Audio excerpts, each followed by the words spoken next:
यहाँ और जो पीछे उपस्थित लोग हैं उनको मेरे निवेदन को भेजा करते हैं।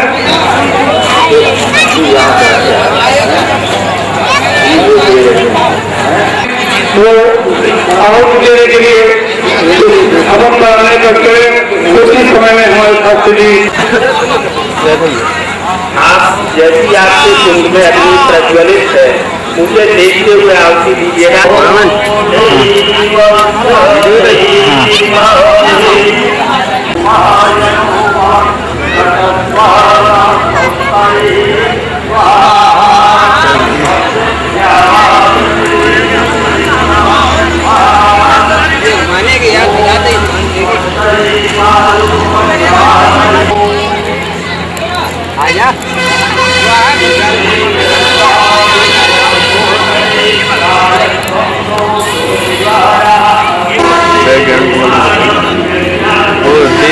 धूप है ना स्वाहा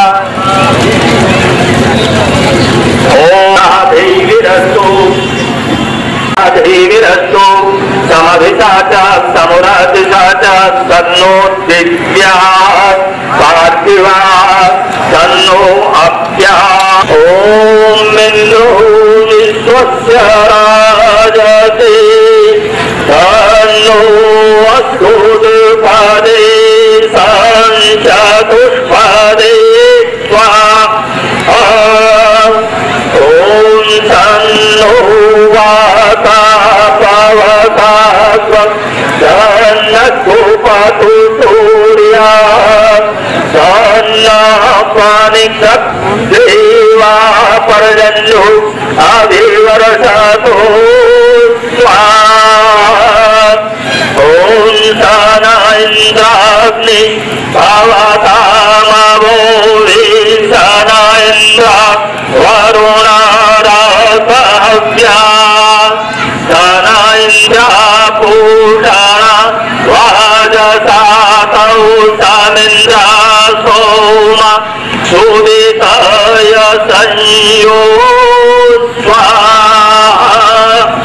ओम तन्नो देवीरभिषयापो भवन्तु पीताये संयोराविश्रवन्तो नः स्वाहा। ओम द्यौषान्तिरान्तरिक्षं शान्ति पृथिवी शान्तिरापासा तिरुपदया शान्ति वनस्पतया शान्तिर्विश्वे शान्ति ब्रह्म शान्ति सर्वं शान्ति शान्तिरेव शान्ति सामा शान्ति स्वाहा स्वाहा।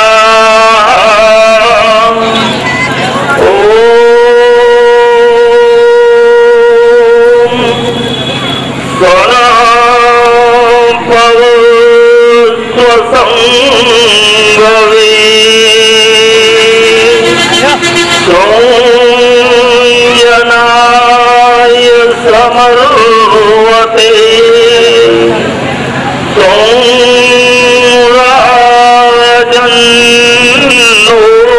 सोमराजन्नोषधि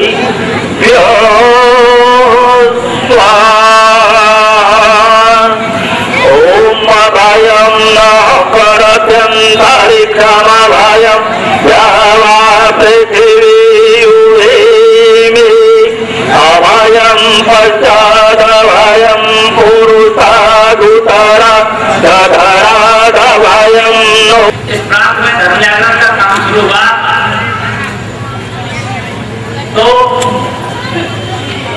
सभी यहाँ इस इलाके में गंगा जी के मैदान में आज समाज के जो बंधु और धर्म जागरण के लिए शुद्धि के लिए जो काम करते थे उनसे परामर्श लेकर के उनसे जान करके कहाँ पर ईसाई मिशनरियां काम करती हैं और कहाँ पर लोगों को नौ मुस्लिम बनाया गया है ऐसा पहले बीच पर हमारे पर हाथ रहा और हर समय उन्होंने कहा कि करते रहो इस काम को, सब प्रकार की चिंता की। बीच में हमारे से रजतपाल सिंह जी बैठे हैं, दिनेश सतीश जी बैठे हैं और भी कई कार्यकर्ता ऐसे थे।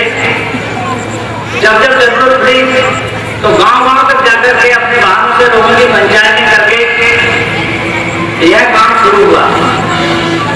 फिर कहीं 50, कहीं 100, कहीं 200 ऐसे काम करते करते हमारी टीम ने, हम लोगों ने विचार किया कि छोटे छोटे कार्यों से खर्च भी ज्यादा होता है, समय ज्यादा लगता है, मेहनत होती है, संघर्ष होते हैं, लेकिन कोई हिंदू समाज का मनोबल बढ़ाने वाले उपक्रम नहीं होते हैं। और हिंदू समाज के पास ये संदेश भी नहीं जाता है कि हम इधर 100 बोलते हैं, वो उधर 200 लोगों को मुसलमान ईसाई बना देते हैं। तो हम सभी ने, पूरे कार्यकर्ताओं की सब टीम ने, सभी ने आपस में सहमति लेकर के विचार किया, शास्त्री जी से भी विचार किया और कहा कि कुछ बड़े बड़े ऐसे जल से आयोजित किए जाए जहाँ पर हजार लोगों को एक जगह को कम से कम ईसाई विहीन ऐसा तैयार किया जाए। ऐसा विचार क्या हमें यज्ञ करने का अधिकार मिलेगा, क्या मंदिर में जाने का अधिकार मिलेगा, क्या सभी हिंदू हमें छुएंगे, क्या हम सभी हिंदुओं के साथ बैठकर यज्ञ कर सकते हैं, भाषण सुन सकते हैं, संतों के दर्शन कर सकते हैं। तो हमने संतों से और सभी बाकी हिंदू पंचायत करकर के कार्यक्रम में कार्यकर्ताओं से प्रश्न किए तो सब लोगों ने कहा कि हम सब लोग तैयार हैं और जिला स्तर पर जब इस तरह के कार्यक्रम होंगे तो सभी लोग करेंगे। और खैरगढ़ में तो ये कार्यक्रम बहुत विशेष किया कि जिन लोगों ने घर वापसी जो वापस आए उन्हीं लोगों ने भोजन के समय जब सबको भोजन प्रसाद कराया गया तो सारा वितरण उन्हीं के द्वारा हुआ। और जिले भर के आए हुए संपूर्ण हिंदू सराय में हम सहयोग करते हैं सब लोगों को उनकी ईसाइयों की रास्ता से मुक्त कराने का, ये ईसाइयों के साथ हमारे धर्म में बनती है, इन सबको मुक्त कराने के लिए प्रयास किया है देख करके, और बाकी सारा समाज को उत्साहित होकर के इस काम को सहयोग करे। ऐसी शाहजहांपुर से डिमांड आ गया हमारे यहाँ काम शुरू करिए, मैं बिल्कुल लोग तैयार हैं हजारों लोग घर वापस आने के लिए। ऐसे लहर तो 4 कोट से नमस्कार आ रहे हैं। हमारे यहाँ पर बैठे हुए सभी हिंदू समाज के बंधुओं से याद है कि हम ये काम कर रहे हैं पूरे साथ के साथ, हम कोई दिन का प्रकट नहीं कर रहे हैं और हम ये जानते हैं कि हमें कोई धोखा भी नहीं सकता, लेकिन ये सब काम इतने साथ से कर रहे हैं। जिन ईसाई मुसलमानों की बात करने पर हमारे काम करेगा उनका हमने ठोस काम करके आपके सामने एक उदाहरण प्रस्तुत किया है। तो इस काम को आगे चलाने के लिए आप सभी लोगों का हाथ अपनी जेब में जाए और वहाँ फंस करके बैठे हैं रसीदें लिए हुए और उनके पास कोई अपने अपने जेब से सभी प्रकार से चंदा दें, जिन्होंने अब तक नहीं दिया है और जो दिया है तो दे सकते हैं। तो हमारा आप सभी लोगों से आग्रह है कि अपने समाज में, हमारे हिंदू समाज में अभी तक हिंदू समाज का भारी मात्रा में सहयोग चाहिए। ये सहयोग देने के लिए और आह्वान हमारे प्रमुख जी करेंगे जो स्वयं बड़ा भारी सहयोग करते हैं और मैं इस काम को आगे बढ़ाता हूँ। धर्म जागरण पोस्ट के इस घर वापसी कार्यक्रम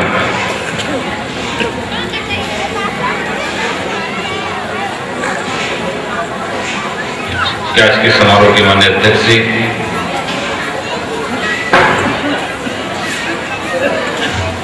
आज के समारोह में उपस्थित पूज्य संतगण, सम्मानीय स्वामी ब्रह्मचारी जी, श्री महंत शंकरनाथ योगी जी, श्री महंत सिद्धनाथ जी, आज के समारोह के विशेष जी,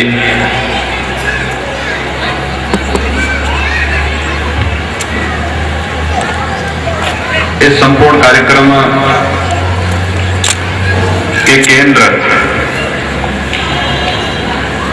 राजेश्वर सिंह जी, धर्म जागरण पोस्ट के सभी स्वयंसेवकगण, पूर्व विधायक श्री चौहान जी, वशिष्ठ जी, उपस्थित मंच पर उपस्थित सभी सम्मानित नागरिक बंधुओं, एटा के सभी सम्मानित नागरिक बंधुओं, घर वापसी के इस कार्यक्रम में उपस्थित हिंदू राष्ट्र, हिंदू परंपरा और इस धर्म और संस्कृति के प्रति समर्पित माताओं, मैं सबसे पहले तो इस कार्यक्रम के आयोजक धर्म जागरण प्रकोष्ठ के अपने सम्माननीय राजेश्वर सिंह जी को और उनकी पूरी टीम को इस बात के लिए धन्यवाद देता हूं कि वास्तव में आज किसी एक कार्य की आवश्यकता है तो इस बृहद समाज को एकजुट करने और उसे कमजोर करने के लिए जो उपाय किए जा रहे हैं, उन उपायों में से कोई एक दावा करते हैं कि हिंदू समाज की स्थिति तो उस तालाब की तरह हो गई है जिस तालाब से पानी निकलने के तो ढेर सारे रास्ते हैं, लेकिन पानी आने का कोई रास्ता ही नहीं है। तो उस तालाब की स्थिति सूखने यानी नाम शेष के तक तो उसके पास और कोई चारा नहीं बचता है। और यह स्थिति हिंदू समाज में कहीं न कहीं गुलामी के उस कालखंड में विदेशी मानसिकता ने जो बीज हम सबके बीच में बोए थे, कहीं न कहीं यह हमें उसी ओर ले जाने का प्रयास कर रहा है। आजाद भारत के सारे कानून हम पर लागू होंगे। आजाद भारत के जितने कानून बनेंगे हिंदू धार्मिक परंपरा के लिए बनेंगे, हिंदू परिवारों के लिए बनेंगे। लेकिन भारत के अंदर 1947 में जिन लोगों ने देश का बंटवारा किया था, आज भी वे आजाद भारत के अंदर भारत के किसी कानून को मानने के लिए मजबूर नहीं होते हैं, मना कर देते हैं। भारत का उच्चतम न्यायालय केंद्र सरकार को निर्देश दे चुकी है कि भारत के लिए एक समान नागरिक संहिता लागू होनी चाहिए, शादी ब्याह के एक समान कानून होने चाहिए। केंद्र की सरकार वह कार्य नहीं कर पाई है। जाजू जी की जो पीड़ा है वह अचानक पीड़ा नहीं है, कोई कानून नहीं बन पाया है। एक कानून बना दिया गया, हिंदू विवाह अधिनियम के तहत यह व्यवस्था उससे दे दी गई कि कोई भी हिंदू एक से अधिक शादी ब्याह नहीं कर सकता। अगर सरकारी नौकरी में होगा उसको नौकरी से हाथ धोना पड़ेगा, अगर नौकरी में नहीं भी है एक से अधिक शादी उसने किया तो 7 वर्ष तक की कारावास की सजा उसको हो सकती है। लेकिन वही मुस्लिम वर्ग के लिए एक व्यवस्था दे दी गई, एक नहीं 4-6 जितनी उसकी मर्जी उतनी शादी कर ले। भारत के अंदर आप एक नेशनल प्रोग्राम चलाते हैं परिवार नियोजन का। परिवार नियोजन में किसी भी सरकारी कर्मचारी के लिए अगर वो हिंदू है एक व्यवस्था दे दी गई कि उसके 2 से अधिक बच्चे न हों, उन पर केस उस पर इस प्रकार की शर्तें ला दी जाती हैं कि वह हर वर्ष इतने उसको परिवार नियोजन के केस उसको करवाने हैं। किसी मुस्लिम पर किसी ईसाई पर इस प्रकार की बाध्यता नहीं होती कि उसको इतने केस देने ही देने हैं। यानी आपकी जनसंख्या को कम करने के लिए शादी विवाह के माध्यम से, आपकी संख्या को कम करने के लिए परिवार नियोजन के माध्यम से, आपकी संख्या को कम करने के लिए भारत के अंदर धर्मांतरण, जिसे वीर सावरकर ने राष्ट्रांतरण भी कहा था, मतांतरण, हिंदू को दबाव से, हिंदू को भय से, हिंदू को लोभ से, लालच से उसको मतांतरित कर दो, वह भी एक बाहर जाने का रास्ता हो गया। और बंधुओं, सचमुच सही कहा एक वक्ता ने कि जिन क्षेत्रों में हिंदुओं की संख्या कम हुई है वे क्षेत्र भारत से अलग हुए हैं, भारत से अलग हो गए हैं। अफगानिस्तान आपके पास है, पाकिस्तान आपने देखा है, बांग्लादेश आपने देखा है, और आज सच कहें तो कश्मीर के अंदर आतंकवाद का कारण केवल और केवल वहां पर मुस्लिम बहुसंख्यक होना ही कश्मीर के अंदर आतंकवाद का कारण है। इस देश के पूर्वोत्तर के अंदर ईसाई बाहुल्य होने का कारण ही अलगाववाद की स्थिति चरम पर इस देश के पूर्वोत्तर के राज्यों में, नागालैंड में, मिजोरम में, मणिपुर में, मेघालय में, असम में, उन सब राज्यों में जो भी आतंकवाद और उग्रवाद का कारण है ईसाई बाहुल्य होने के कारण ही वहां पर यह सब हुआ है। प्रभु श्री राम को याद किया गया यहां पर। राम को आप तक पहुंचाने का माध्यम कौन रहा है? राम के इस महान चरित्र को जन जन तक पहुंचाने का कार्य सबसे पहले किसी एक महापुरुष ने किया था, किसी एक ऋषि ने किया था। वह ऋषि और कोई नहीं, वाल्मीकि थे। वाल्मीकि ऋषि ने कार्य किया। रामो विग्रहवान धर्म। एक सामान्य सी एक छोटे से वाक्य में उन्होंने वह सब कुछ कह दिया, जैसे गागर में सागर भरने का कार्य होता हो। उन्होंने कहा था कि राम तो साक्षात धर्म के स्वरूप है, और धर्म के स्वरूप उस राम को क्यों कहा? इसलिए कहा कि राम ने उस प्रकार का आदर्श प्रस्तुत किया था हमारे जीवन में। राम ने उस प्रकार के कार्य किए थे हमारे जीवन में। राम ने न केवल मनुष्य को तो हम इस सृष्टि में ईश्वर की सर्वश्रेष्ठ कृति मानते हैं, न केवल मनुष्य को, न केवल मानव को, अपितु अधम से अधम प्राणी को भी गले से लगा करके राम ने जो एक आदर्श हम सबके सामने प्रस्तुत किया था, वह आदर्श हम सबके सामने है कि राम उत्तर से दक्षिण तक संपूर्ण भारत को जोड़ने का कार्य जिस राम ने किया हो, सांस्कृतिक रूप से, राजनीतिक रूप से, उस राम के उस महान आदर्श से प्रेरणा ग्रहण कर सके, प्रेरणा ले सके, उनके आदर्शों पर चल सके। और इस दृष्टि से आप सब हिंदू परंपरा में पैदा हुए हैं।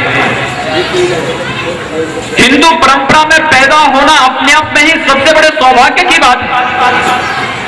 आपको याद होगा कि किसी भी देवी देवता को कभी अवतार लेना पड़ा है तो उसको अवतार लेने के लिए उसको कभी अमेरिका ने विकास किया होगा, भौतिक पैगंबर की तरह उसी राख में खाक ना हो जाए तुम्हारा और पैगंबर का और क्रॉस, तो फिर हिंदू धर्म के साथ कोई और बात करने की बात, तब किसी और शस्त्र और शास्त्र की बात तो बाद में करने की बात है। सबसे पहले तो अग्नि परीक्षा हो जानी चाहिए इन सब के साथ में। और कहना चाहिए आप लोगों को कि हमारे यहाँ अग्नि परीक्षा होती है, पानी में डुबोने की परीक्षा नहीं होती है। ईश्वर तो पवित्र है और कौन नहीं स्नान करने जाता। आप भी जब नदी में जाते होंगे, घाट में जाते होंगे, तो कहते होंगे एक डुबकी में लगा लूं। डुबकी लगाते होंगे, जो ऊपर तैरेगा वो क्या डुबकी लगाएगा? तो ईश्वरीय सत्ता भी डुबकी लगाने के लिए जाता है। और परीक्षा होनी है तो परीक्षा होने के लिए कहिए कि परीक्षा करनी है, तो अगर तुम्हारा यीशु खरा उतरता है तो हम उसको स्वीकार करेंगे, नहीं तो सब छोड़ करके जाइए और वापस हिंदू धर्म में आइए, हिंदू धर्म को अपनाइए। हम तो उन्हें स्वीकार करने को तैयार हैं। मुझे बड़ा आश्चर्य हो रहा है कि इतनी बड़ी संख्या में धर्मांतरण क्षेत्रों में हो रहा है, इतनी बड़ी संख्या में। तो अच्छा हुआ कि राजेश्वर सिंह जी यहां पर अपना कैंप जमाए खड़े हैं, उनकी टीम खड़ी है, बैठी है, अन्यथा तो पूरे हिंदुस्तान को धर्मांतरण कर दे। हमारे पूर्वी उत्तर प्रदेश में इन्होंने एक दो बार प्रयास किया था, और जब प्रयास किया था हम लोगों ने इसके चर्चों पर ताले मार करके और चाबियां अपने पास रखी थी। हम लोगों ने कहा जहां जाना वहां जाइए, और अगर इसके बाद भी दुस्साहस किया तो फिर उड़ीसा की घटना की पुनरावृत्ति होगी, तो फिर हमें मत कह देना। अगर हिंदुओं का जबरन धर्मांतरण करने का प्रयास किया, उनको लोभ से, लालच से, भय से उनको मतांतरित करने का प्रयास किया, तो हम केवल मंदिरों में मंत्र जपने का काम नहीं करते हैं, शास्त्र का अध्ययन और अध्यापन ही नहीं करते हैं। हमारे यहाँ तो कहा गया है शस्त्र रक्षते रास्ते शास्त्र चिंता प्रवर्तते। इन शास्त्रों की भी रक्षा करनी है तो शस्त्र से सुरक्षित करना पड़ेगा इस व्यवस्था को, और वह चिंतन हम निरंतर करते रहते हैं। आप जानते होंगे कि देश जब गुलाम था, विदेशी आक्रांता इस देश में बराबर हमले कर रहे थे, इस देश के राजे रजवाड़े जब आपस में लड़ रहे थे, तो भारत के साधु समाज ने एक व्यवस्था दी थी, और उन्होंने कहा था कि भारत के सभी संतों के यहाँ शस्त्र और शास्त्र दोनों का एक साथ अध्ययन होगा, अध्यापन होगा, प्रशिक्षण होगा। और इस देश में अखाड़ों की परंपरा चली थी। अखाड़े जो स्नान करने के लिए जाते हैं आज भी, जब आप कुंभ में जाते होंगे अखाड़ों का स्नान होता है। ये अखाड़े वही तो हैं जहां पर शस्त्र और शास्त्र दोनों की ट्रेनिंग, दोनों का एक साथ शिक्षण और प्रशिक्षण दोनों एक साथ हो, वही तो अखाड़े कहलाए हैं। एक तरफा नहीं, एक पक्ष को लेकर के नहीं, सबको लेकर के हम लोग चलेंगे तो हमारा और सर्वांगीण व्यक्तित्व, सबके समग्र व्यक्तित्व सबके सामने उभर करके आएगा।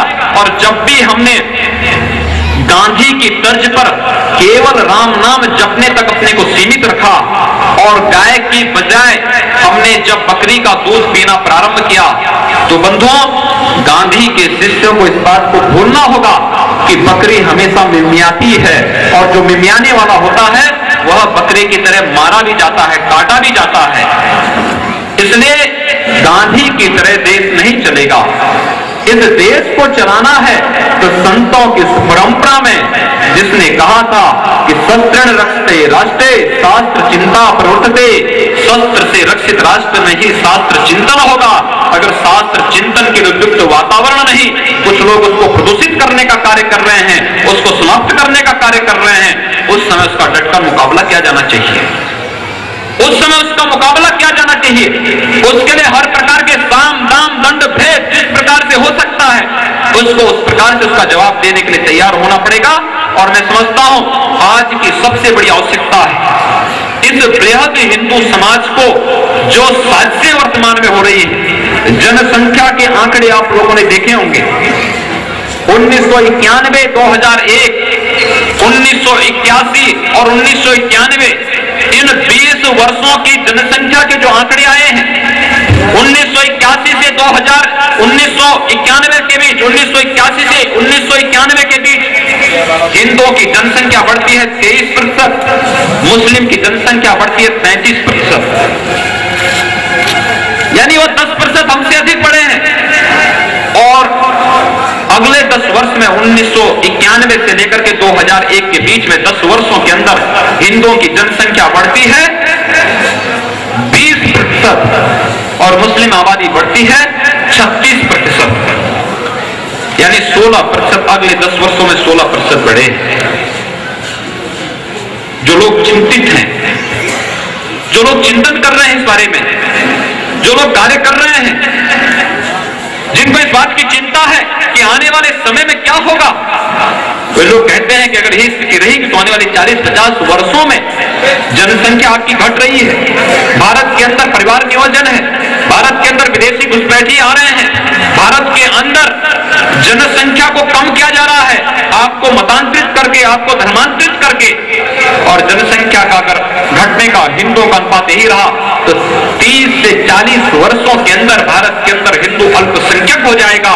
और हिंदू जब भी अल्पसंख्यक होगा तो वहां पर कोई पाकिस्तान बनेगा, कोई बांग्लादेश बनेगा, कोई अफगानिस्तान बनेगा। आज भारत के अंदर पैदा करने का प्रयास हो रहा है, उन सबसे बचाने की आवश्यकता है। भारत में लोकतंत्र क्यों है? भारत के अंदर लोकतंत्र है ही इसलिए। क्या पाकिस्तान में लोकतंत्र है? क्या अफगानिस्तान में लोकतंत्र है? क्या बांग्लादेश में लोकतंत्र सही मायने में है? या विश्व के किसी भी इस्लामिक राष्ट्र में 60 से अधिक इस्लामिक राष्ट्र हैं, क्या उन किसी भी देश में क्या लोकतंत्र जीवित रह पाया है? सही मायने में इतनी बड़ी जनसंख्या के साथ अलग अलग भाषा, अलग अलग वेशभूषा, अलग अलग रहन सहन, अलग अलग खान पान, अलग अलग प्रांत, अलग अलग पूजा पद्धतियां, इन सब के रहने के बावजूद भी अनेकता में एकता के दर्शन अगर भारत के अंदर होते हैं तो केवल इसलिए कि अंत में सबकी एकता का आधार कोई एक है, तो वह हिंदुत्व है, जो जिसमें भारत का प्राण तत्व बसता है। और हिंदुत्व ने संपूर्ण भारत को एकता के सूत्र में बांध, उत्तर से लेकर के दक्षिण तक, पूर्व से पश्चिम तक संपूर्ण भारत को एकता के सूत्र में बांधा हुआ है। आप चाहिए सुदूर पूर्वोत्तर के राज्यों में जाइए, पूर्वोत्तर के राज्यों में अभी पिछले दिनों बड़ा उपद्रव था। संसदीय शिष्टमंडल हमारा वहां पर जाता है और संसदीय शिष्टमंडल जब वहां पर जाता है उनसे पूछा जाता है कि हमने पूछा कि भाई क्यों आप लोग कहते हैं कि हम भारत के संविधान को नहीं मानेंगे, भारत से अलग हम लोग अपने आप को करेंगे। उन्होंने कहा हमारे साथ अन्याय होता है, हम हमने कहा अन्याय कैसे आप कह सकते हैं? कहा कि नहीं, हमारी बातों को नहीं माना जाता है, हमारी ये समस्याएं हैं।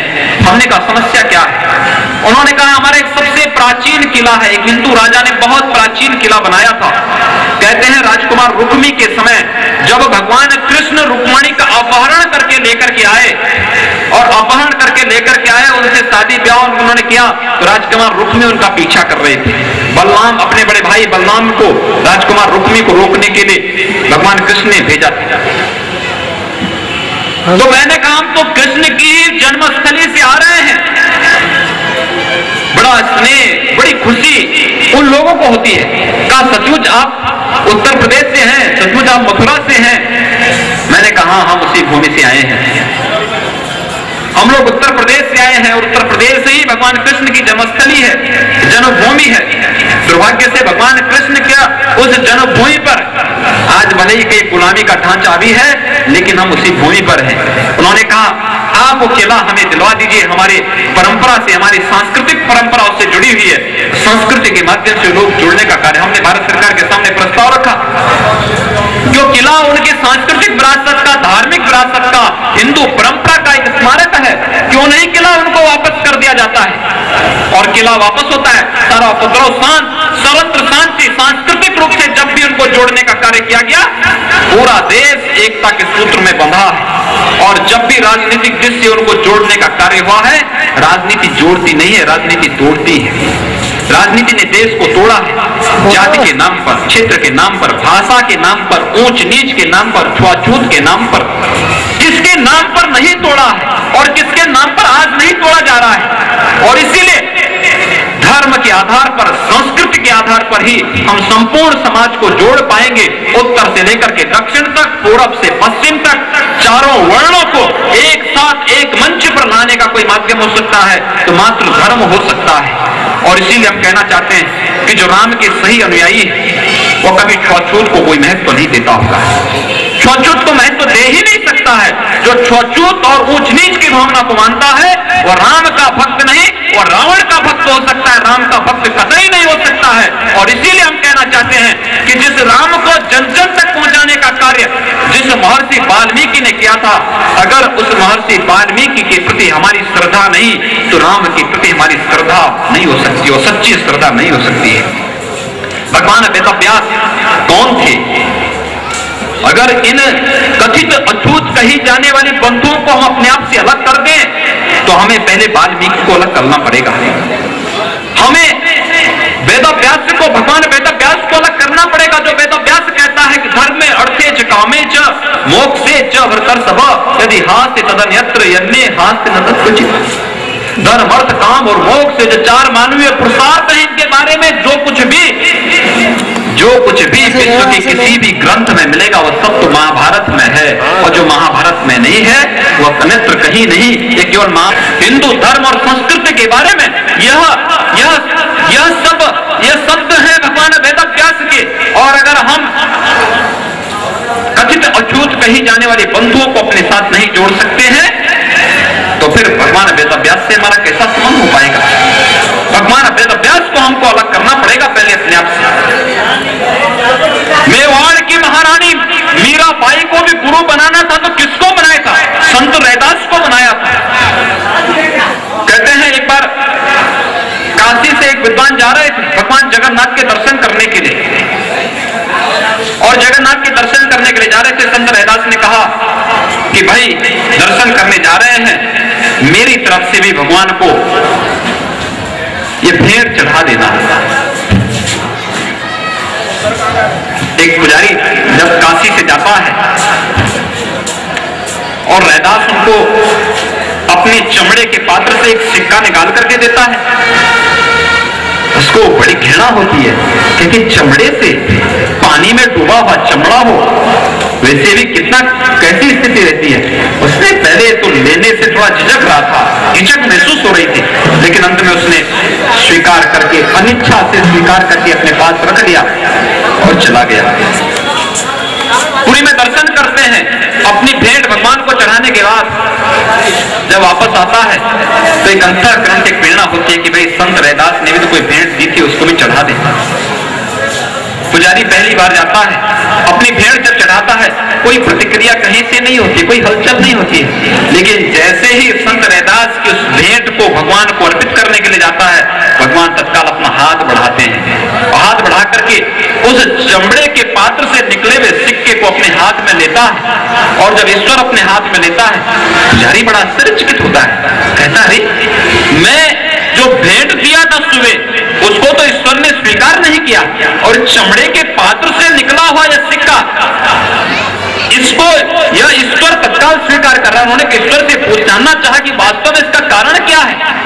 उन्होंने कहा कारण और कुछ नहीं, रैदास मेरा सच्चा भक्त है, मन से वचन से कर्म से वह मेरे प्रति अपने समर्पण की भावना को व्यक्त करता है, और इसीलिए उसकी भेंट को हम स्वीकार करेंगे। ईश्वर की चेतना। और जब संत रैदास के पास वापस पुजारी आता है और वह वही प्रश्न करता है कि क्या मेरी भेंट चढ़ाया, ईश्वर ने ग्रहण किया कि नहीं किया, तो पुजारी कहता है यार ईश्वर की पूजा मैं करता हूं, चमड़ा सीने का कार्य यह रैदास करता है, और उसके बाद मेरी भेंट को ईश्वर स्वीकार नहीं करता है, भेंट तो संत रैदास की स्वीकार करता है। वो भी आश्चर्य से रैदास से कहता है कि वास्तव में सही संत तुम हो, ईश्वर ने तुम्हारी भेंट तो स्वीकार की है लेकिन हमारी भेंट स्वीकार नहीं की है। ईश्वर के दरबार में देर है, अंधेर नहीं है। अगर हम अन्याय करेंगे उन बंधुओं के प्रति, उन बंधु बांधवों के प्रति, तो राम की कृपा हम पर नहीं हो सकती है, महर्षि वाल्मीकि की कृपा इस समाज पर नहीं हो सकती है। भगवान वेदव्यास के उपदेश हम सब पर किस प्रकार से लागू हो पाएंगे, आज सोचने की आवश्यकता है बंधुओं, यह जानने की आवश्यकता है। और आज की सबसे बड़ी आवश्यकता यही है कि जिस प्रकार से संख्या कम होती जा रही है, पूरा भारत आतंकवाद की चपेट में आया है, अलगाववाद की चपेट में आया है, नक्सलवाद की चपेट में आया है, आईएसआई और उन राष्ट्र विरोधी गतिविधियों में लिप्त उन तत्वों की साजिशों का पूरा देश जब एक अड्डा बन चुका है, कौन इस देश को बचाएगा? कौन इस देश को बचाएगा? जब हिंदू कहने में भी आम व्यक्ति हिंदू कहने में भी गौरव की अनुभूति न करता हो, अगर हिंदू शब्द का उच्चारण आप कर दे तो हिंदू को ही सांप्रदायिक कहा जाने लगता है। उस हिंदू को, जिस हिंदू को लोग कहते हैं कि ये हिंदू शब्द तो मुसलमानों ने दिया, ये गलत। ऋग्वेद आज से हजारों वर्ष पहले ऋग्वेद में इसकी चर्चा होती है, हिंदुस्तान की चर्चा होती है। कौन से ऐसे ग्रंथ हैं, बहुत किस ग्रंथ में, किस प्राचीन ग्रंथ में इन शब्दों को, इन ये शब्द नहीं आए, लेकिन केवल आपको प्रचलित करने के लिए जैसे कह दिया गया कि महाभारत को अपने घरों में रखेंगे तो महाभारत होगा, क्योंकि महाभारत जैसा ग्रंथ जो मैंने कहा ना कि जिसमें धर्म के से, अर्थ से, कामनाओं से संबंधित, मोक्ष से संबंधित, मानवीय पुरुषार्थों से संबंधित सभी बातों का, सभी नीतियों का समावेश जिस ग्रंथ में हो, उस ग्रंथ को आपसे अलग करके एक सीधी सी बात कह दी कि महाभारत अगर अपने घरों में रखेंगे, महाभारत को पढ़ेंगे, उसका मनन करेंगे, उसका चिंतन करेंगे, तो महाभारत किसी स्थिति आएगी। जिस प्रकार से भ्रामक प्रचार करके आप सबको अपने शास्त्रों से, अपने पवित्र ग्रंथों से अलग करने का प्रयास हुआ, वही साजिश आपके साथ में कह करके होता है, वही साजिशें वर्तमान में हो रही है। ये छुआछूत और ऊंच नीच की भावनाएं आपके बीच में जो भी ये भावनाएं आई हैं, ये भावनाएं केवल गुलामी के समय जो हिंदू लोभ से, लालच से, दबाव से, भय से, जिन लोगों ने हिंदू से इस्लाम धर्म स्वीकार नहीं किया, उनको जबरन उनसे मैला उठाने का कार्य प्रारंभ करवाया गया और बाद में उन्हीं को अपने से अछूत कर दिया गया।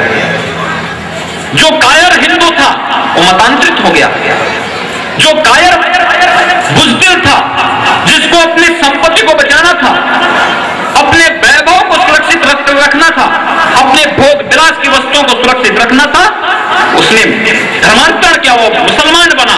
लेकिन जिसको ये सब नहीं करना था, उसने कहा मैं हिंदू हूं, मैं कट्टर हिंदू हूं, उसको तरह तरह से प्रसारित किया जाने लग गया। जिसके पास कुछ था अपने बचाव के लिए उसने साधन अपनाए, कुछ लोग भागे, इधर उधर भागे, अपने अपने घरों को सब कुछ छोड़ करके भागे। जो नहीं छोड़ के गया उससे काम करवाया गया मैला ढोने का, और वही धीरे धीरे एक परंपरा प्रारंभ हुई। उसके बाद उनसे कहा जाने लगा क्योंकि मैला ढोता है इसलिए अछूत कहलाने लग गया। बंधुओं, सही मायने में सच्चा हिंदू वही है, आज से नहीं प्राचीन काल से ही जब भी धर्म और संस्कृति पर कोई आंच आई है, धर्म और संस्कृति के लिए किसी ने सजग होकर के एक सजग प्रहरी के रूप में किसी ने अपने आप को समर्पित भाव से कार्य करने के लिए प्रेरित किया है, तो वही वे हिंदू हैं, वही सच्चा हिंदू है जिसको आज हम अछूत कहला ले, जिसको हमने मान लिया, वही था। अगर यही नहीं होता तो क्या राम निषाद राज भूया को गले से लगाते? क्या राम सबरी के जूठे बेर खाते? क्या कृष्ण राजा की पूजा करने की बजाय गोवर्धन के उन ग्वाल बालों के साथ खेल करके और इस देश में गो पूजा के विधान को प्रारंभ करने का कार्य प्रारंभ करते? क्या महाराणा प्रताप उन कौर और भीलों के साथ जंगलों में जाकर के पुनः अपनी सेना को एकत्र करने का कार्य करते? मान सिंह की तरह वह भी तो अकबर के अधीनता स्वीकार कर सकते थे, लेकिन नहीं किया। महाराणा प्रताप ने कहा नहीं, हम विदेशी ताकत के सामने। शिवाजी को भी तो औरंगजेब के तमाम प्रकार के ऑफर आए थे, तमाम प्रकार के इस प्रकार के उनको लालच दिए गए थे कि एक बार केवल स्वीकार कर लो, बाकी संपूर्ण राज्य तुम्हारा होगा, कोई हस्तक्षेप नहीं होगा, केवल अधीनता स्वीकार करो। उन्होंने कहा नहीं, ये सब हम नहीं कर सकते हैं। और बंधुओं, अगर महाराणा प्रताप और छत्रपति शिवाजी विपरीत परिस्थितियों में भी जंगलों में भटक करके भी अपनी सेना को किसी प्रमोद जाजू जैसे व्यक्ति भामाशाह के खड़े होने पर अपनी सेना को एकत्र करके उन विदेशी ताकतों का मुंहतोड़ जवाब देते हैं, तो अगर हमें अपनी आने वाली पीढ़ी को सुरक्षित रखना है, आप सबसे एक ही अनुरोध है कि इन बंधुओं के लिए रास्ता खोलिए, स्वागत करिए इन सबका, बृहद स्तर पर कार्य होना चाहिए। इन सब के पद प्रक्षालन करके पैर धो करके इनको अपने घरों में लाने की आवश्यकता है, इनको अपनाने की आवश्यकता है। अगर इन सबको आप नहीं अपनाएंगे तो कश्मीर जैसी स्थिति इन क्षेत्रों की भी हो जाएगी। कहते हैं कश्मीर, महाराजा गुलाब सिंह जानते थे कि कभी लोकतंत्र आएगा तो लोकतंत्र में राजशाही नहीं चल पाएगी, सब कुछ समाप्त हो जाएगा। उन्होंने कश्मीर में धर्मांतरित मुसलमानों से कहा कि भाई तुम हिंदू बन जाओ, क्योंकि तुम्हारे पूर्वज तो हिंदू थे। तो सब लगभग सबने स्वीकार किया। उन्होंने कहा हम स्वीकार कर लेंगे, हमें स्वीकार है इस बात, ये बात स्वीकार है। लेकिन जब यही बात कश्मीरी पंडितों के सामने गई, उन्होंने कहा कि नहीं, जो एक बार मुसलमान बन चुका है हम उसको स्वीकार नहीं करेंगे। और उसका परिणाम क्या हुआ? हम मानते हैं महाराजा हरि सिंह का परिवार आज भी, गुलाब सिंह के बाद महाराजा हरि सिंह आए, उसके बाद डॉक्टर कर्ण सिंह आए हैं, उसके बाद भी अजात शत्रु हैं, उनकी परंपरा तो चल ही रही है। राजशाही भले नहीं न हो, लेकिन राजनीतिक दृष्टि आज भी वो लोग मजबूत हैं और मैं समझता हूं कि उनकी सुविधा में किसी प्रकार की कोई कमी नहीं आई है।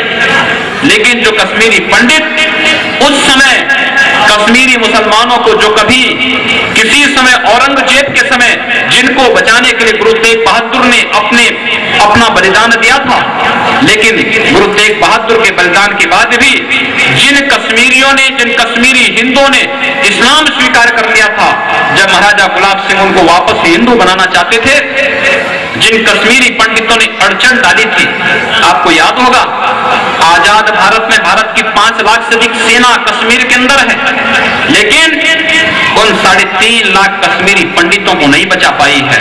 आज देश के विभिन्न कोनों में उन कश्मीरी पंडितों को दर दर की ठोकरें खानी पड़ रही है।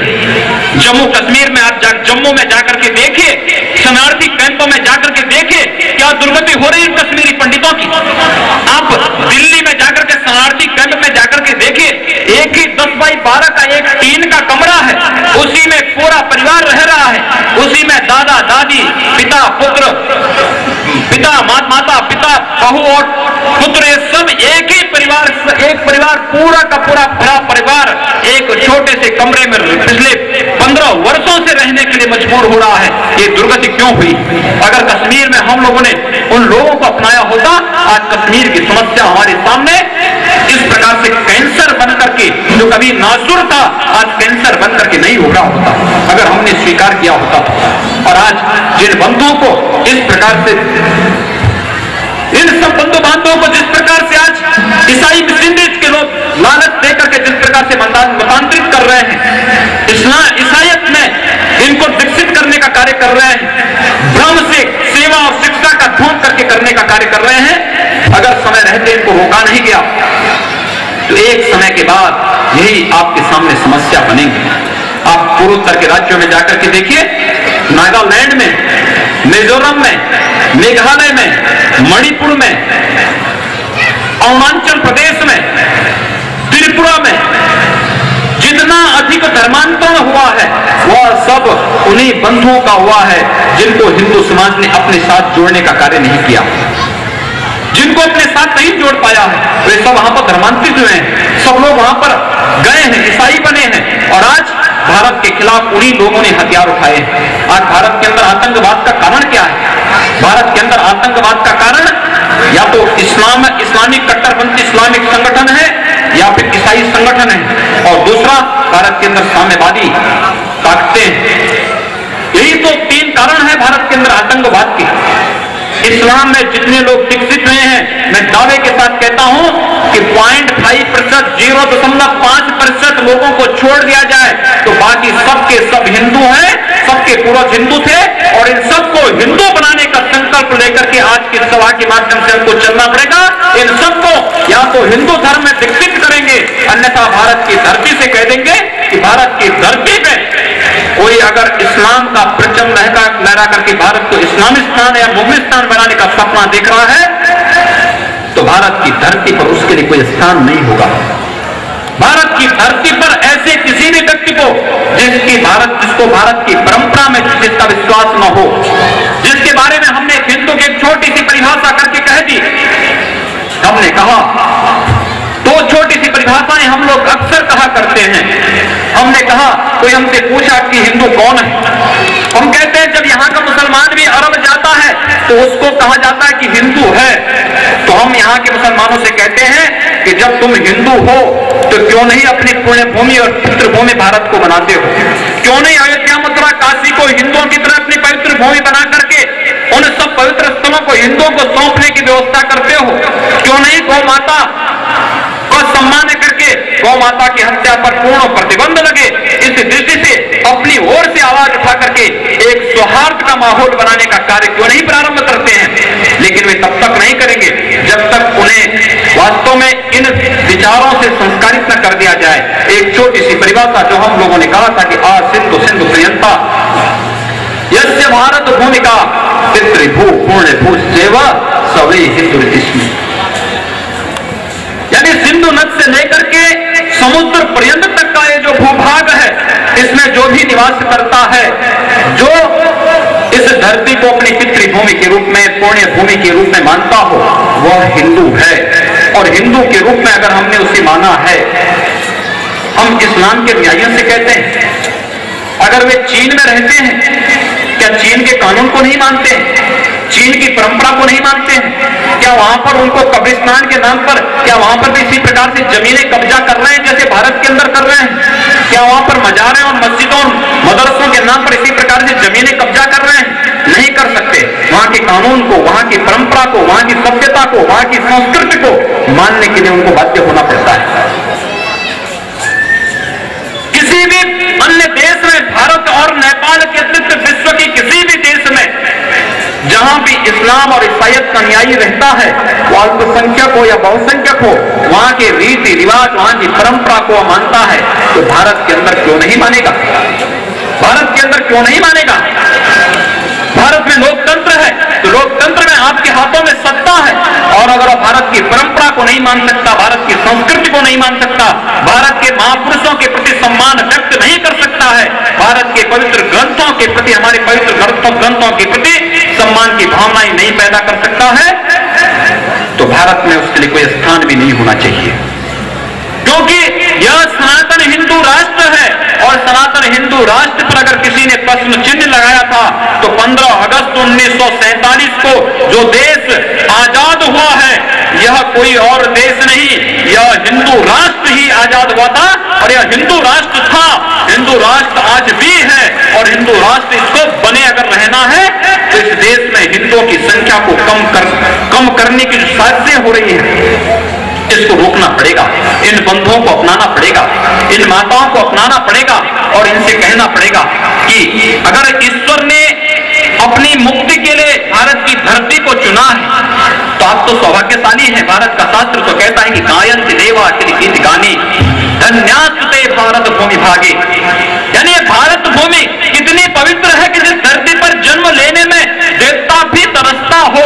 आप तो सौभाग्यशाली हैं कि मनुष्य रूप में भारत की धरती पर जन्म लेने का सौभाग्य आपको प्राप्त हो रहा है और भारत की धरती पर जन्म लेकर के ईसाई, कसाई और तमाम अन्य धर्मों को अगर आप अपनाएंगे तो संभवतः अपने साथ अन्याय करेंगे। अगले युग में किसी पशु योनि में, किसी अधम योनि में जन्म लेना पड़ेगा। इस दृष्टि से अगर आप चाहते हैं मुक्ति का मार्ग प्रशस्त हो, उसके लिए आवश्यक है कि जिस धरती पर देवता भी जन्म लेने के लिए तरसते हों, उस धरती पर जन्म लेकर के हम अपने धर्म और अपनी परंपराओं से क्यों कटें। हिंदू धर्म में जन्म लेना हम सबके लिए सौभाग्य की बात होनी चाहिए, हम सबके लिए गौरव की बात होनी चाहिए कि जिस परंपरा में जन्म लेने के लिए ईश्वर तरसता हो, जिस धरती पर जन्म लेने के लिए भगवान विष्णु ने राम के अवतार के रूप में जन्म लिया हो, कृष्ण के अवतार के रूप में जन्म लिया हो, नरसिंह के अवतार के रूप में जन्म लिया हो, बड़ा अवतार के रूप में जन्म लिया हो, परशुराम अवतार के रूप में जन्म लिया हो, बुद्ध अवतार के रूप में जन्म लिया हो या किसी भी अन्य अवतार के रूप में धरती पर जन्म लिया हो, भगवान ने, ईश्वर ने अपने अवतारों के रूप में इस धरती पर जन्म लिया हो, एक हिंदू कुल में जन्म लिया हो। अगर उस हिंदू कुल में हम पैदा हुए हैं तो उसी में हम रहें और जिसे पुनः ईश्वर के साक्षात दर्शन करने हैं तो ईश्वर के साक्षात दर्शन करने के लिए हिंदू धर्म और दर्शन से तृप्त विश्व में कुछ भी नहीं मिल सकता है, कहीं भी ये दर्शन नहीं हो सकते हैं। दूत जरूर जा सकते हैं लेकिन ईश्वर साक्षात नहीं जा सकता है, इसीलिए उन दूतों से बचने की आवश्यकता है, उन दूतों से बचने की आवश्यकता है।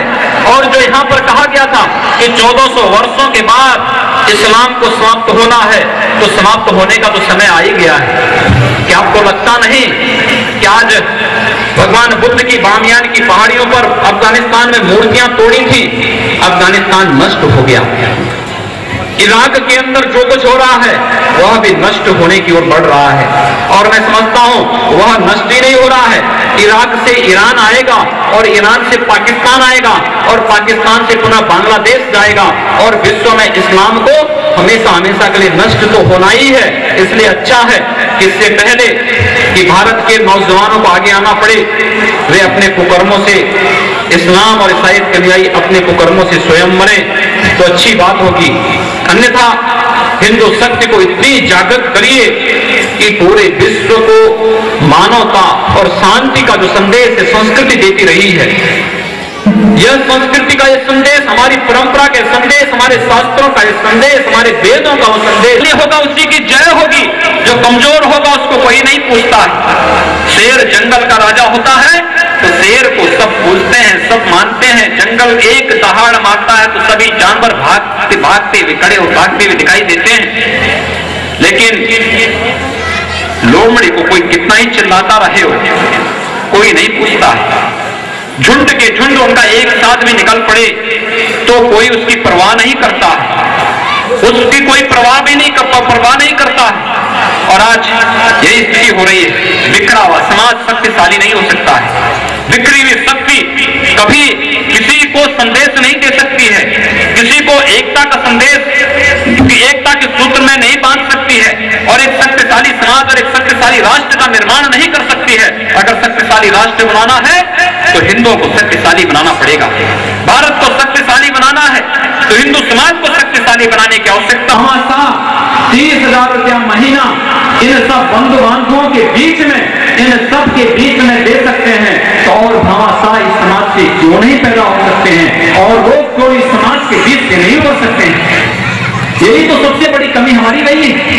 आप जाइए किसी चर्च में और लोगों की कुछ अच्छाइयों को स्वीकार करने की शक्ति भी अपने अंदर पैदा करिए।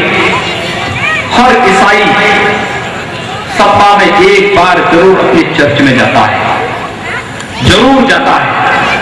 महीने में अपनी आय का एक हिस्सा चर्च में जमा करता है, किसी सामाजिक उद्देश्य के लिए किसी ईसाई मिशनरीज को देता है। हर इस्लाम का अनुयायी प्रतिदिन मस्जिद में जाकर के एक बार, पहले तो 5 बार, नहीं तो 1 बार नमाज जरूर पढ़ेगा। और अन्यथा जो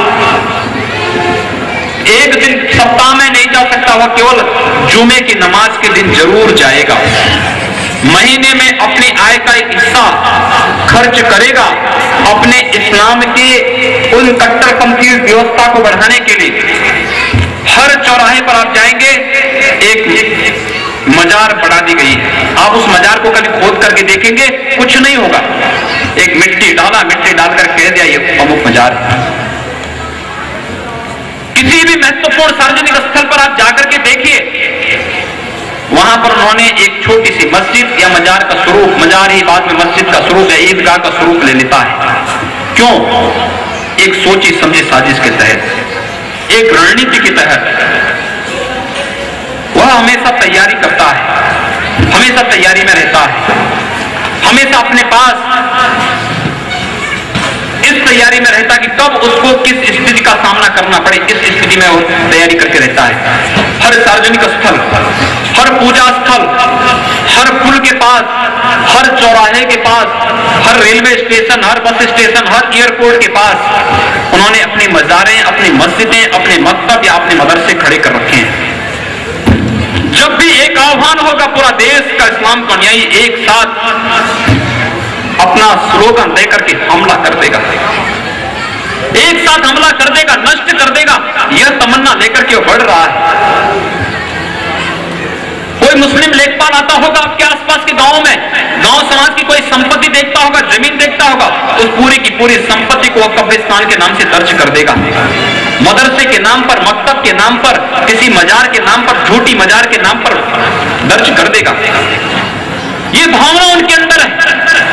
लेकिन आप में से कितने लोग ऐसे हैं कि जो अपने धर्मस्थलों पे मत दीजिए, अगर धर्मस्थलों पर नहीं आप देते हैं, धर्मस्थलों पर देते हैं तो उसका एक हिसाब रखने की व्यवस्था हो कि उसके माध्यम से कहां खर्च हो रहा है। लेकिन अगर धर्मस्थलों पर भी नहीं देना चाहते हैं तो कम से कम धर्म जागरण का जो कार्यक्रम यहां पर राजेश्वर सिंह जी ने प्रारंभ किया है, अगर इस प्रकार के कार्यक्रमों में आप देंगे तो दान अगर पात्र व्यक्ति को नहीं मिला तो उसके पाप का भागीदार भी दानी को बनना पड़ता है, और पात्र व्यक्ति को मिला तो पुण्य का भागीदार भी दानी ही बनता है।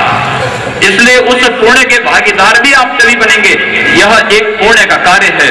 हिंदू धर्म और संस्कृति की रक्षा के लिए सबसे बड़ा पुण्य वर्तमान में एक अपने बंधु बांधवों को धर्मांतरित करने से रोकना, और दूसरा जो कभी किसी कालखंड में किसी समय लोभ से, लालच से, दबाव से जिन्होंने धर्मांतरण कर लिया है, उन्हें वापस घर वापसी का कार्यक्रम होना। जो यहां पर बताया है कि बंधुओं, अगर कोई हरिजन, कोई गिरिजन, कोई अनुसूचित जाति का, अनुसूचित जनजाति का, कोई पिछड़ी वर्ग का कोई व्यक्ति अगर इस्लाम या ईसाईयत को स्वीकार करता है तो उसको भारत सरकार से दी जाने वाली सभी सहायता, उत्तर प्रदेश किसी भी राज्य सरकार के द्वारा नौकरियों में, प्रवेश में, स्कॉलरशिप में या किसी भी अन्य स्थल पर दी जाने वाली सारी सहायता उसी दिन रोक दी जानी चाहिए, और उसी दिन रुक जाती है। भारत के संविधान ने नौकरियों में, भारत की संविधान ने प्रवेश में, भारत की व्यवस्था ने हर जगह हर प्रकार की सुविधाएं आप सब बंधु बांधवों को दिया है। तो उससे क्यों आप अपने को अलग करना चाहते हैं? इस्लाम और ईसाईयत स्वीकार करने के बाद उन सारी सुविधाओं से तो वंचित हो ही जाते हैं, शेष समाज और राष्ट्र से भी आपका संबंध कट जाता है, और फिर एक संघर्ष की स्थिति पैदा होती है। ईसाई मिशनरी जहां पर इस प्रकार का कार्य कर रही हैं, शक्ति के साथ उनको कुचलने की आवश्यकता है, उनके साथ शक्ति दिखाने की आवश्यकता है, उनको ये बताने की आवश्यकता है कि यहाँ पर कतई हम लोग धर्मांतरण संविधान विरुद्ध है, यह धर्मांतरण नहीं, यह तो घर वापसी का है। लेकिन वे लोग जो करते हैं वो धर्मांतरण है, और धर्मांतरण संविधान विरुद्ध है, और संविधान विरुद्ध कार्य को अगर करते हैं आप उनके चर्चों पर ताले मारिए, उनको तोड़िए, उनको नष्ट करिए, उनको मार करके भगाइए, और अगर नहीं मानता है तो उसके बाद उससे भी आगे की कार्रवाई आप उनके खिलाफ कर सकते हैं, उनके खिलाफ इससे भी अलग कार्यक्रम आप कर सकते हैं। और मैं दावे के साथ कहता हूं, जिस दिन आपका अभियान चलेगा उस दिन किसी चर्च के माइक से यीशु के नाम पर कोई फर्जी झूठा गायन नहीं हो सकता है, किसी कथित मजार या मस्जिद से अल्लाह अकबर का नारा कोई नहीं लगा सकता है। उस दिन सब के सब जितने भी स्थल हैं ये सब के सब हर हर महादेव के नारों से गूंजने प्रारंभ हो जाएंगे। और उस प्रकार की शुरुआत करने की आवश्यकता है। आज की सबसे बड़ी आवश्यकता है कि हम भी परिस्थितियों को समझें, हम भी देखें, जाने कि वास्तव में अगर उसके अंदर ये भाव है, ये भाव हमारे अंदर क्यों नहीं आ सकता है। अगर वो अपने मजहब के लिए जीता है तो हम तो एक सनातन और सत्य सनातन वैदिक धर्म के लिए जिएंगे, इस मानव धर्म के लिए जिएंगे। वैदिक धर्म ही मानव धर्म है और इस मानव धर्म को बचाने का दायित्व अगर ईश्वर ने यह सौभाग्य हमें प्रदान किया है, आप सबको प्रदान किया है, उससे वंचित होने की आवश्यकता नहीं। इस विश्वास के साथ एक बार पुनः इस कार्यक्रम के अवसर पर श्री राजेश्वर सिंह जी को के प्रति, उनकी पूरी टीम के प्रति हृदय से साधुवाद व्यक्त करते हुए बार बार साधुवाद व्यक्त करता हूं अपने जादू जी के प्रति, जो वास्तव में जिन्होंने इतने पवित्र कार्य के प्रति अपना सब कुछ समर्पित करने का एक लक्ष्य से एक संकल्प लेकर के वो निकले।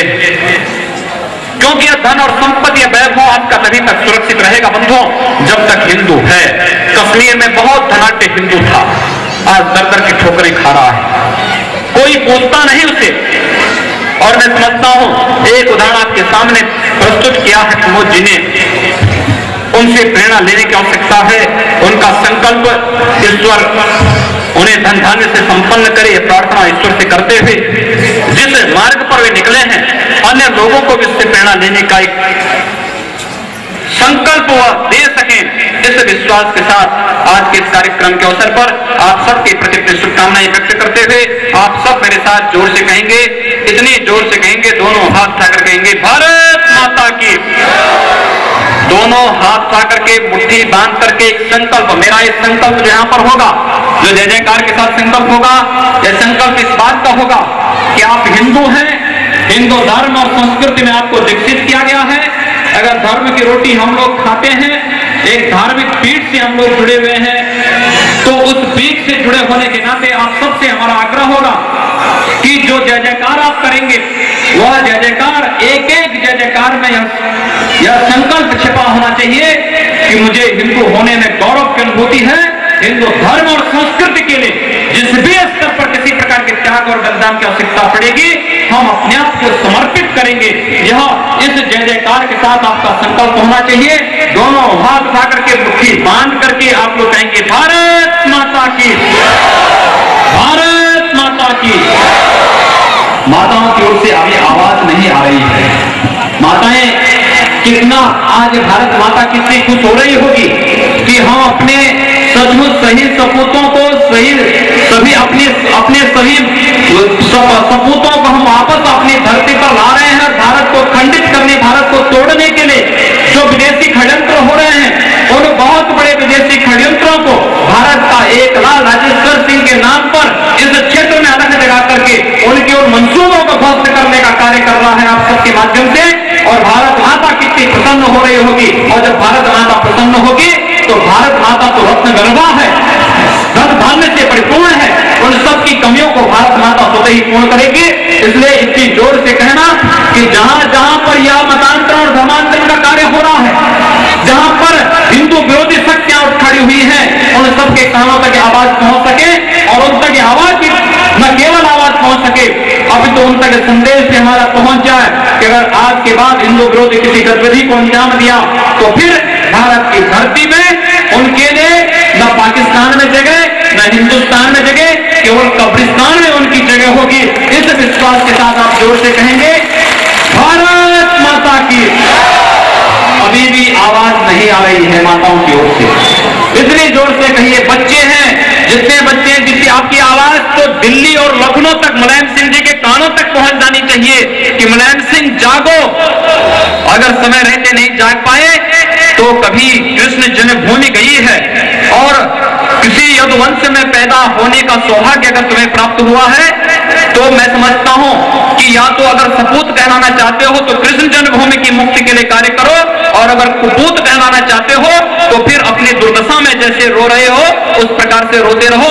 इसलिए आवाज दोनों जगह पहुंचनी चाहिए। भारत माता की, भारत माता की, गो माता की, गो माता की, गंगा माता की, गंगा माता की, श्री राम जन्मभूमि की, श्री राम जन्मभूमि की, श्री कृष्ण जन्मभूमि की, श्री कृष्ण जन्मभूमि की, काशी विश्वनाथ की, काशी विश्वनाथ की।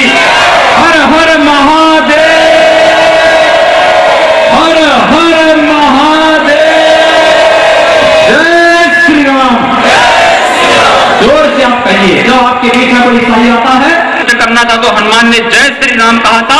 आज के बाद आप राम के हनुमान हो, और हनुमान बनकर के ईसाई मिशनरीज के बीच में जाकर के उनकी लंका को उसी प्रकार से ध्वस्त करना जैसे हनुमान ने रावण की लंका को ध्वस्त किया था।